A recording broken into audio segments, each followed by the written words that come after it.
Usually when we talk about a medical diagnosis, there's this expectation of like clinical precision. Right, like engineering or something. Yeah, exactly. Like you break your arm, the x-ray shows that jagged white line, and the doctor just points and says, well, there it is. That's why it hurts. It's neat. We like our problems to be neatly categorized. Oh, absolutely. Ideally with a physical cause Yeah. that we can, point a finger at. Germs, genetics, uh, a slippery sidewalk. Sure. But then you step into the world of certain spiritual frameworks, and suddenly that x-ray machine it's completely useless. The diagnostic landscape becomes entirely internal. Which is a huge shift. It really is. And that internal landscape is exactly what we are exploring today in this fascinating, deeply personal, and spiritually rich text from May 2010. Yeah, it's a really unique document. It is. It's authored by someone named Shu Feng, and it's titled A Prayer for Those Suffering from Illnesses. And it functions as, well, it's a confession, a philosophical argument, and a literal prayer all at once. Yeah. But before we dive into the deep end of this text, it is crucial to lay out our coordinates here. Right, the disclaimer. Exactly. This document contains very specific, very strong theological viewpoints about the fundamental nature of reality and, human disease. Yeah, it's heavy stuff. It is. So, as your guides on this deep dive, our role is strictly observational. We aren't taking sides, we're not endorsing, validating, or refuting the spiritual or physical claims made here. Right, we're just looking at it. Our mission is simply to analyze the mechanics of this incredibly radical perspective on suffering. Because examining worldviews that are this distinct, it forces us to look at our own assumptions from a totally new angle. Okay, let's unpack this. We are going to explore the text's uncompromising perspective on the root causes of illness, the actual mechanics of how spiritual healing supposedly works in this framework, and finally, its incredibly vivid description of a heavenly utopia. It covers a lot of ground. It really does. Right. To start, the author doesn't hold anything back. They open the text from a place of profound vulnerability. Yeah, they describe themselves as having been formerly, quote, muddle-headed. Muddle-headed, right. And ignorant of Tao, or virtue. And they're writing this after enduring years of being, as they put it, illness-ridden, with their life essentially crumbling around them. So we are catching the author at a real breaking point. Totally. They're metaphorically crawling at the feet of the divine, utterly exhausted by their physical suffering. But the confession they make isn't about, eating the wrong foods or catching a virus. Right, it's not a medical confession. No, it's about a fundamental misunderstanding of how the universe actually operates. They introduce this core realization with a really striking phrase. Oh, the one about the meshes. Yes. They write, divine punishments, though slow, are always sure, with big meshes, yet letting nothing slip through. Wow. And they immediately follow that up with the universal concept of karma, saying, reap what you have sown. That brings us to the ultimate rule presented in the document. The author writes, minds are the most important of the three realms, and consciousness is the most important of all rules. Which is just a massive statement. It is, and we should probably pause on the three realms for a second. Yeah, it's a good idea. In many Eastern cosmologies, like Buddhism, the three realms refer to the realm of desire, the realm of form, and the formless realm, which is essentially the totality of all existence, from the physical all the way to the purely spiritual. So, by stating that the mind is the most important element of the entire cosmos. Right. The text is explicitly arguing that an individual's wrong consciousness is the direct, unmediated cause of their illness. What's fascinating here is how this completely upends our modern understanding of biology. Oh, completely. In this framework, the physical world is entirely subordinate to consciousness. A virus isn't an outside invader. It's an invited guest summoned by the mind. That is so wild to think about. Right. The text explicitly states that your illness and the ups and downs of your life have nothing to do with heaven, nothing to do with society, and nothing to do with other people. It just strips away every single external scapegoat you might rely on. Exactly. Yeah. You can't blame your boss, your parents, or bad luck. It's as if the text is arguing that the human mind isn't just a thermometer reacting to the temperature of the world, it's the ultimate thermostat actually creating the climate of your physical body. Ooh, I like that analogy. Yeah, if your body is sick, it's because your thermostat, your consciousness is set to the wrong temperature. Right. But think about the psychological weight of that. If you receive a terrible medical diagnosis, normal societal convention allows you to seek comfort, to feel unfairly targeted by biology. Sure, we rally around sick people. Exactly. But this text demands absolute, uncompromising personal accountability. The author claims that resenting society or always believing yourself to be right or refusing to seek out the causes of your problems from within yourself. That it will inevitably guarantee that you suffer from illnesses and endure a bad life. Yes. It's intense. It redefines illness not as a failure of the body, but as a physical manifestation of an arrogant or bitter consciousness. Right. The physical body is just the canvas. The mind is the painter. If the painting is dark and chaotic, staring at the canvas won't fix it. You have to examine the painter's intent. Wow, yeah. And this creates a profound psychological friction for the reader. Because taking absolute responsibility for everything that happens to your physical body requires a dismantling of the ego that, well, most people spend their entire lives defending. So true. So if my anger or my ego physically manifests as disease, how do I reverse engineer that? That's the big question. Right. Like, can I just fake being happy to trick my cells into healing?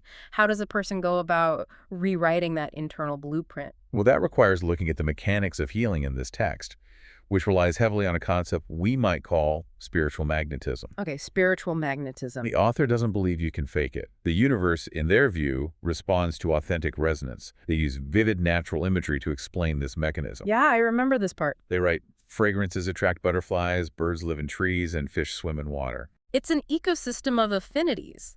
Environments attract specific species just as our internal mentalities attract specific physical conditions. Exactly. It's laid out almost like a mathematical equation. Often being angry and resentful literally equals disease. Yeah. And being jealous, aggressive, selfish, and greedy equals an unsatisfactory life. But on the flip side, Right, on the flip side, an active, optimistic, and positive attitude actively invites a beautiful life. it treats human emotions as literal gravity. And the author claims to have survived the crucible of their illness by finally understanding this mechanism. Yeah, they describe now possessing a clear consciousness, a stable mood, and a tranquil mind. Because they have authentically shifted that internal thermostat. Right, and they describe having a powerful premonition that miracles will occur, the disease will leave, and the rough times are over. And notice that the premonition comes after the mind is tranquil. The physical healing is just a lagging indicator of the spiritual shift. Wait, I'm stuck on a contradiction here. Okay, what is it? If the author is saying, my thoughts create my reality, like a DIY law of attraction, where my internal thermostat dictates my physical health, Right. why are they writing a prayer to a creator? If I control the thermostat, why am I begging someone else to change the temperature? That's a really good point. Here's where it gets really interesting, because the text is intensely focused on individual mindset, yet it's entirely formatted as a plea for divine intervention. That tension between self-effort and divine grace is, I think, the central paradox of the text. And it's resolved through the concept of the vessel. The vessel. Yeah, the author isn't asking the divine to do all the work while they sit back passively. They ask to be energized and blessed by the Creator, praying for warm light to shine on them and for a gentle breeze to blow on them. Okay. But they simultaneously promise to act. They promise to cultivate an open mind, to stop being angry, to no longer resent others or be depressed. Ah, I see. It's a partnership of energy and capacity. To use the thermostat analogy again, the divine might be the electricity powering the entire house, but you still have to manually turn the dial, open the vents, and, clear the blockages to let the warmth into the room. Exactly. If you are closed off by jealousy and anger, you are actively blocking the divine current. Exactly the right way to visualize it. Healing requires the individual to align their consciousness with the divine frequency so the current can flow. Yeah. And you see this profound humility throughout the prayer. The narrator doesn't demand healing as a transaction. They offer themselves completely. They say they are willing to be a servant. Right, even just a blade of grass in the Creator's garden. They write, without sources of living water, rivers dry up. So they are acknowledging that while they must clear the channel, they are not the source of the water itself. Yes, they are just a small part of a vast, interconnected spiritual ecosystem. Shifting from a demanding ego to that kind of radical openness is what the text presents as the true cure. No. But it's clear as you read further that this transformation of the mind isn't just about curing physical ailments so you can, go back to your 9-to-5 job and your normal life on Earth. No, not at all. Curing the body is almost a side effect. The text is pointing toward an ultimate eternal destination. And to describe that destination, the author uses a highly unique, almost dizzying conceptualization of the divine. The theological language the author uses is a fascinating subject all on its own.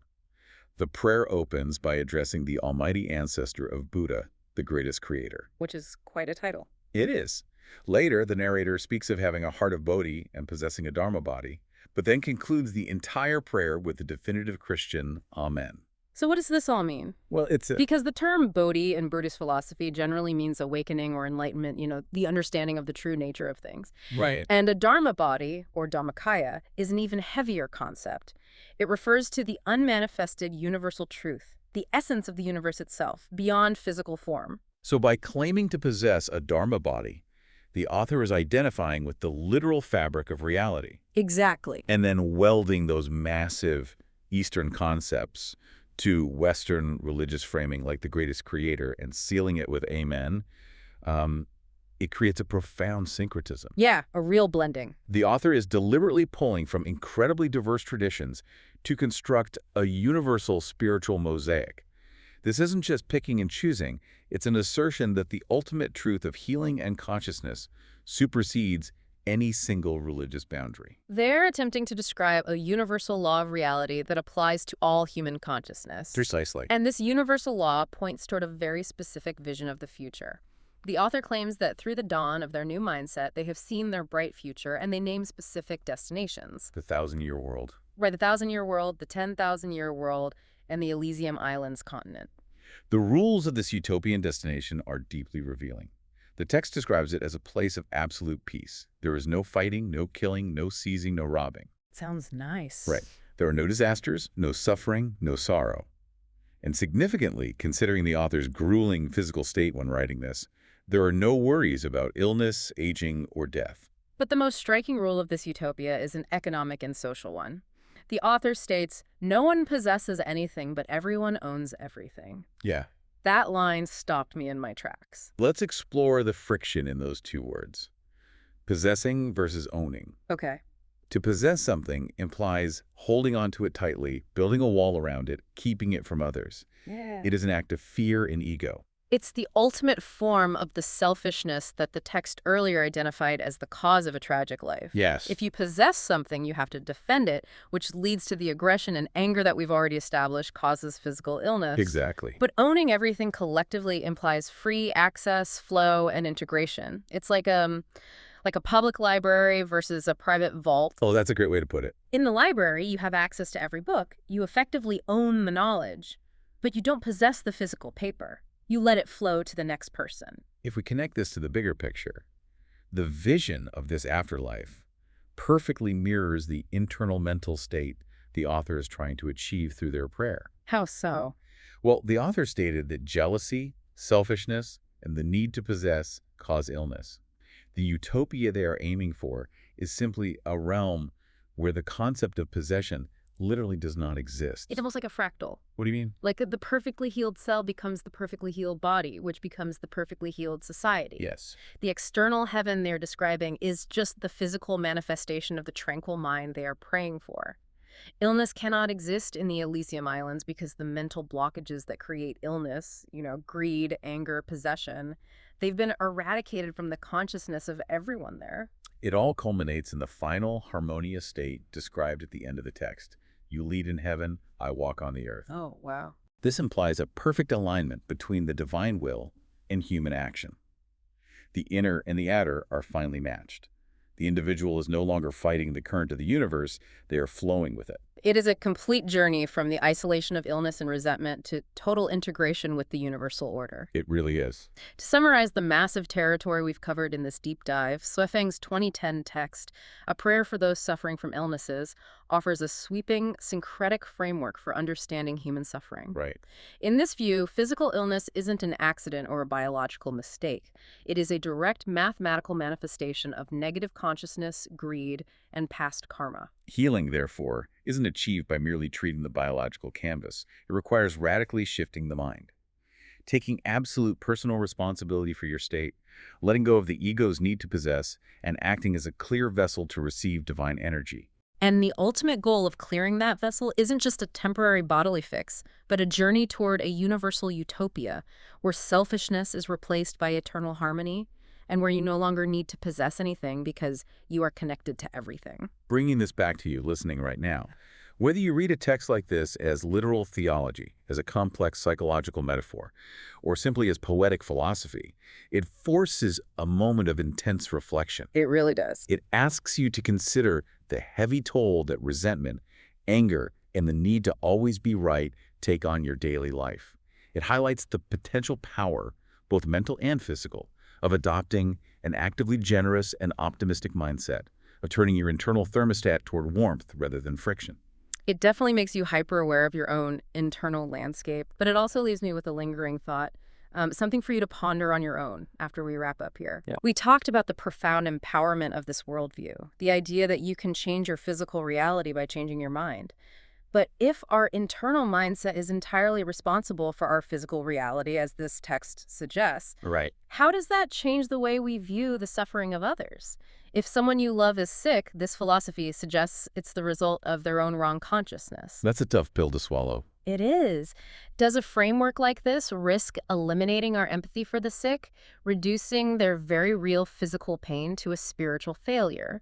Or does it demand an entirely new, much deeper kind of spiritual compassion from us, recognizing that their physical pain is actually an outward cry from a profoundly wounded consciousness? Wow. Next time you think about a medical diagnosis, you might just find yourself wondering what the X-ray of your consciousness would actually look like. Thanks for joining us on this deep dive. We'll catch you next time.